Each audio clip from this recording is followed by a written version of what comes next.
Hello there, welcome back to Antoinette Intuitive Tarot and Jewellery. So, day 14 of Ethany's 31 Days of Tarot Challenge. What is your go-to tarot book and why? Honestly, answering this question, I don't have one. In the very beginning, I read lots of books that looked like this one. I think I read the first edition, compared it to the second edition, and then decided that because it was a nice little book, I would get it just to keep in my cupboard for a reference.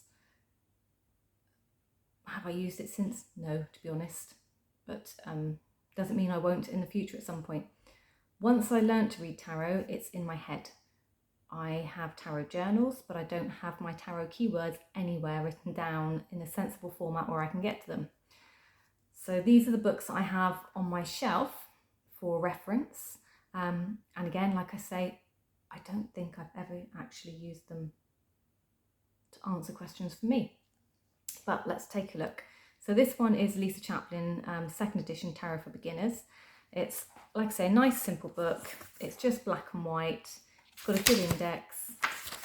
Which tells you a bit about the mystery and things behind tarot, so debuffing some of that stuff for you. The modern tarot deck, where she talks about the major, the minor, the suits, numbers and significance of numbers. There's a little bit of information there about introducing you to the Marseille deck. Most of these books that you find are based on Rider-Waite-Smith or Pamela Coleman Smith's kind of artwork and imagery that was then put out. So yeah, these are the numbers. She talks about the court cards. Esoteric correspondences are in here. It's very basic, and then there's obviously more to be revealed. How to read, getting your deck, how to acquaint yourself with your deck. Talks about reverse meanings. Not everyone does reverse meanings, by the way, so don't ever feel that you have to learn the reverse meanings right off the bat. Gives you a Celtic Cross. Just a note that the Celtic Cross, there are multiple Celtic Crosses around, so the format is the same. In fact, sometimes these two cards, in fact, that whole clockwise position is different to one that I've been using of late. So this circle can be different. It's always a 6 there, but the position of the 3, 4 and 5 definitely seems to vary, and the meanings of the cards vary. For example, there's a spread that I've been doing where the 7 is a timings card. Here in this spread, it's hopes and fears. So, you know, when you do pull out the Celtic Crosses and you're talking to others, just bear that in mind, because it gets very confusing when somebody lays out a Celtic Cross and asks you to interpret it for them, and you don't know what spread they've used and what their basic questions were going to be. So it does the anatomy for traditional reading, framing questions. So it really does, you know, half of this book, 66 pages of this book is teaching you how to work with your cards and getting you acquainted to your deck. Then the rest of the book is about the cards. So for the majors, you do get, you know, a nice bit of text. There, she tells you about the card, okay, and then you get an upright and the reverse meaning at the bottom. So the actual stuff for you to remember is a lot smaller. I think that's probably why I liked this and decided to get myself the hard copy. When you get to the suits, she talks a bit about the suits and some keywords, and then she just does, you know, the card upright and reversed, and that goes through for the whole 4 suits. Within the suits in this book, they're not separated, so your court cards are within the suits. Some books, they keep the court cards last, and then they do all the court cards as a separate kind of entity, almost splitting the deck up into 3, if you like. And then she's got plenty of other things in here for you, references. Yeah, so I find this book, if I was going to recommend something to somebody that was quick and easy to look through, it would be this one, if I'm honest. And the perception is to the owner. Lots of people have a different theory on that. Now, when I started my journey, I got really bogged down with kind of getting caught up with people who were really, you know, pushing symbolism on the cards. specifically this, what we all call the Rider-Waite-Smith system. I call it RWS because that's how I learnt it, so I know the kind of language is changing. And basically in every card, you know, which way is he facing, how much of his, you know, is he wearing a red hat, what's he holding in his hand, is there a mountain in the background, all those sorts of things people read into kind of meanings for them, esoteric style meanings. This book it's alphabetized, and there we go, so hidden symbols explained, and this is in alphabetical, so if you see something in the card and you want to look it up, you can do. This isn't completely up to date, it is fairly new, but as new decks are evolving so fast, it'd be hard for him to keep up with everything that's going out. But he does try to list what sort of decks you might find these in. So we have acorns. He talks about what the acorns mean, and he tells you the symbol is found in some of these cards. So you may find it in a Four of Cups or the Ace of Coins. Not always just the RWS system. That could be any other system that may be based around this, but by another artist. Example, the Green Witch Tarot. First one that kind of springs to mind. And it goes through much the same. So this is all in alphabetical, and then the other half of the book, I think, if I'm correct, yeah, so we're on to the other half of the book, it's done on cards. So he does A to Z, the symbols that you find. Let me just find where we are. Part 2 of the book, that's it. So part 2 of the book is each card. So here we have the Fool. These are the kind of predominant symbols within the Fool, and these are what they can mean. And this just brings another layer of reading to your, you know, cards. And you don't have to read this. It's entirely up to you. I personally do not have the brain power and space to take all of this in. However, some things, you know, you do remember. So to be fair, usually if someone asks me, do I know what X means, because I happen to have the book, I pull it out. And I bought this book because I was a bit of a nerd right at the start, wanting to know as much as possible, until I realised that you can get so bogged down with trying to learn everything that it takes the fun away from reading. So this one is on my shelf, and I only refer to it for other people. I have the court cards from Ethany because I wanted to know more about the court cards. Now I haven't got around to reading this book, so this is a new one. It came through January, and it's for me to kind of get to grips with, because she does predictions of timing and things with the court cards. So that's more what I was interested in with this book, and I really haven't spent time with it at all because I've just been so busy with other projects right now. Yeah, so there's lots to know. It's a very full book just on 16 cards. So I am, you know, on my list, on my shelf. This one I will be pulling out. This one I will be reading as a book, front to back, and hopefully making notes on. But again, not for a little while. It is, yeah, so that's by Ethany Dawn from ethany.com. These two, Batisky, a brilliant tarot reader. I'm really inspired by the way he reads. He reads Marseille decks usually, although he teaches on the RWS system, because again, most books are that way inclined. So I like this. He talks about how to learn the cards quickly. He's got a great dry sense of humour. I love his sense of humour. He writes little stories and things, but when, you know, this is his explanation of a card, and this is what I like about it. This is more my style of how I discovered I was working without realising that this style existed. So he does like a mind mapping situation where he just writes keywords and that's it. You don't need to write big essays and long paragraphs about what the cards mean.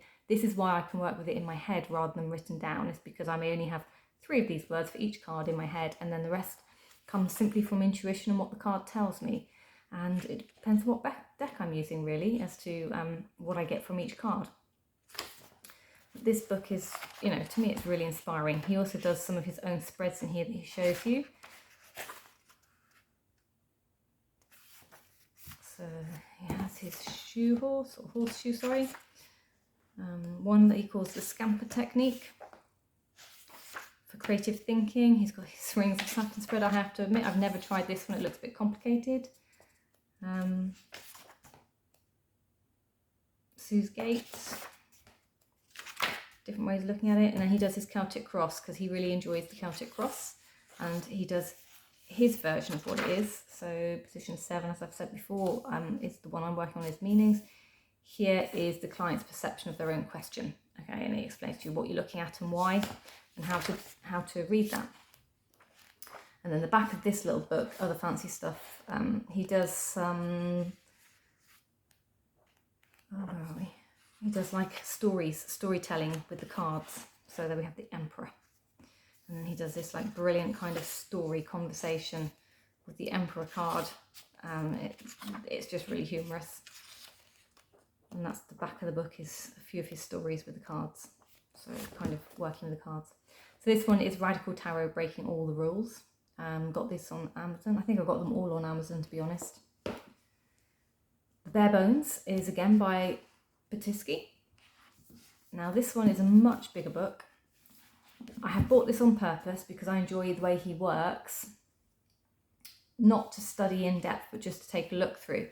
This one I have talked about before, and it's because he shows you how to mind map, and he shows you mind mapping with Marseille, which is actually this is exactly how I developed my keywords. So whether it's with pips, or be it with picture cards, you know, the words really don't change, and that's just how I work. So he does that for all the cards in the book. And then he talks about the back half of this book, which is this much of the book, is about his Celtic Cross and how it works. And he takes the Celtic Cross and he puts the cards in. And then he basically goes through, so he talks about it, tells you what it all is, goes through each card position, 10. Then he'll take a look at the question itself.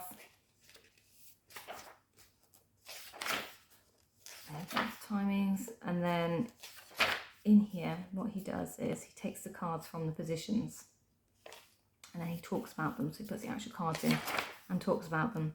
And that's what I like about this. He does every card in every position and tells you how that card kind of works in that position. He does a 3-card spread. What, why and when, kind of another one there for you to get yourself familiar with. This is what I'm talking about with the positional influences, sorry. So here, position 1, position 2, and the positional influence.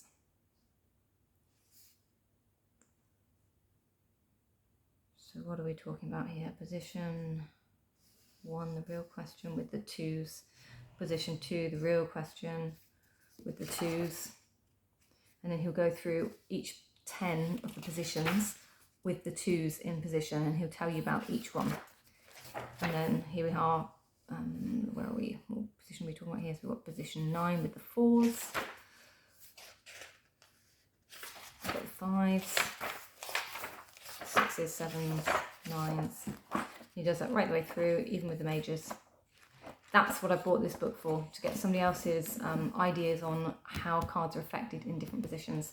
That's why I have this one, for my own personal reference. I have the Tarot Bound, which I sometimes use for journaling prompts when I want to. So this is by Dawn Michelle from Boho Tarot. She has her own website, and this is the Tarot Bound guide. About just about, you know, how to work with cards, how to like for each different card, questions that you might want to ask them to help you journal with them, to help you get to know the card, to do creative writing with them. And she's got lots of kind of prompts, spreads, path workings. There's loads of great stuff in here. She's been doing her own personal practice for years, and this is developed off her personal practice. And I got this to help me get into journaling because I hate writing, which sounds terrible. And this is my first ever book for working with tarot. This and the deck were my first ever ones that I purchased myself to start working with. And this book is just beautiful. I've never used it as a reference book. I just use this as a table book, something to look at, something inspiring. I love the stories about how he made this deck. The pictorial content, the brightness of the images, it's just beautiful. This is one of the best accompanying books I've ever seen on the market, I've ever come across. I've heard many others gush about this in the same way. Yeah, this book is just fabulous. Comes off the shelf a lot for me just to look at, just to appreciate that card up close and look at it. If I want to read this, I'll read this, but it's not because I need it for anything else, it's just because I want to read. But yeah, this one is just like a kind of, is it weird to say bedtime storybook? But it sort of is, it's full of humour. The artwork to me is on point. It's right up my alley. This is one of my favourite ace cards. I just think it's, the colours just pop. It's beautiful. That I would have as a picture on the wall, definitely, without a doubt. But yeah, that is my favourite of all books. It's the one that I keep out and it's about, and I can get to it at all times. The rest kind of go in my cupboard. Those are my most used tarot books, I guess you can call them. I don't know. But they're certainly the ones I keep for reference should I ever need to go to them. So if you enjoyed that, please give me a like and a thumbs up. Don't forget to subscribe and ring the bell, because we are a small community and we're having problems getting noticed now on YouTube, as the gaming community, I think, is taking over. Or I could be wrong. Maybe we're just being hidden. Let me know what books you use for your reference. Do you have any of these books? And what do you like the most? Take care. Bye.